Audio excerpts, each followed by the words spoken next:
InVideo AI is an AI-driven video creation platform built for fast, professional-looking content without deep editing skills.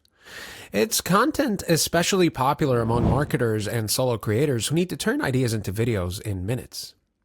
The key strength is its AI scripted video workflow. You enter a prompt like so, and InVideo generates a full video. Let's see, this doesn't work. With voiceovers, captions, and stock footage. It also offers a large media library and ability to edit scenes in a straightforward drag and drop interface. But it's not perfect. Some creators on Reddit say that the AI voiceovers can sound robotic unless you manually tweak them, and others report that the platform occasionally struggles with complex or long-form projects.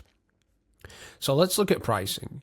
They say that pricing starts at Plus, which is the best one. This is, of course, yearly. That's what they do, $28 a month. And if you pay monthly, it's $35. And then you get Max. So you get the original one at $28 for the business plan, and then you get Max and the generative one, best for ads and films, for $100 a month. That's yearly. That's the best offer that you can get.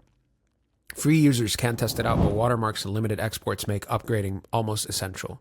So overall, InVideo AI is one of the fastest ways to create polished AI videos for social media, but it's best paired with manual adjustments if you want results that stand out from the other crowd. Have you tried it? Drop your thoughts. Does it actually save your time or just give you a rough draft to fix? I'll catch you in the next video.